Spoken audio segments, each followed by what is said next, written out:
എല്ലാ മാന്യ പ്രേക്ഷകർക്കും പുതിയൊരു വീഡിയോയിലേക്ക് ഹൃദ്യമായ സ്വാഗതം. 1200-ാം ആണ്ട് പുതുവർഷ ഫലത്തെക്കുറിച്ചാണ് ഈ വീഡിയോയിൽ പ്രതിപാദിക്കുന്നത്.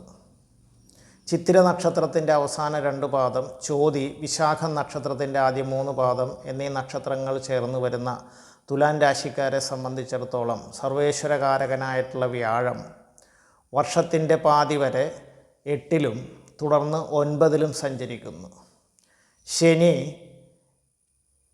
5-ലും 6-ലുമായിട്ട് സഞ്ചരിക്കുന്നു. രാഹു 6-ലും 5-ലും സഞ്ചരിക്കുകയും ചെയ്യുന്നു.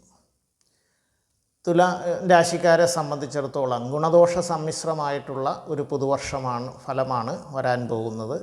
വർഷത്തിൻ്റെ ആദ്യ പാതിയിൽ ചെറിയ തടസ്സങ്ങളും മനക്ലേശങ്ങളും ധനനഷ്ടങ്ങളും ഒക്കെ വന്നു ചേരാതെ ശ്രദ്ധിക്കേണ്ടുന്ന സമയമാണ്. അതിനുള്ള സാധ്യതയുണ്ട്. പല കാര്യങ്ങൾക്കും കൂടുതലായിട്ട് പ്രയത്നം വേണ്ടി വരുന്ന ഒരു കാലയളവാണ്.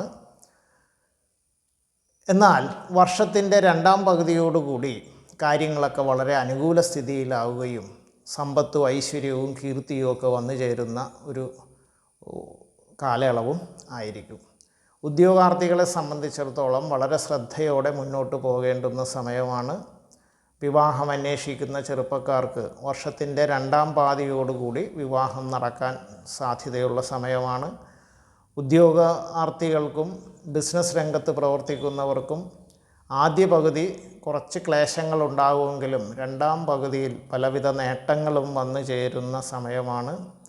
കലാരംഗത്ത് പ്രവർത്തിക്കുന്നവർക്കും രാഷ്ട്രീയ പ്രവർത്തകർക്കുമെല്ലാം പൊതുവിൽ അനുകൂല സമയമാണ്. എങ്കിലും 2-ാം പകുതിയിലായിരിക്കും കൂടുതൽ നേട്ടങ്ങൾ ഈ രാശിക്കാർക്ക് വന്ന് ചേരുന്നത്. അധ്വാനഭാരം കൂടുന്ന ഒരു കാലയളവായിരിക്കും. അതുകൊണ്ട് തങ്ങളുടെ ഉത്തരവാദിത്തങ്ങൾ വളരെ ശ്രദ്ധാപൂർവം നിറവേറ്റാൻ ശ്രമിക്കേണ്ടുന്ന ഒരു സമയമാണ്. ഈ രാശിക്കാർക്ക് ആദ്യ പകുതിയിൽ ചെറിയ തടസ്സങ്ങളും പ്രയാസങ്ങളും ഒക്കെ വന്നു ചേരുന്നത് ഒഴിവാക്കുന്നതിലേക്കായിട്ട് ശനിയാഴ്ചകളും വ്യാഴാഴ്ചകളും അവരവരുടെ മതാചാരപ്രകാരമുള്ള പ്രാർത്ഥനകൾ നടത്തുന്നത് ഗുണകരമായി ഭവിക്കുന്നതായിരിക്കും.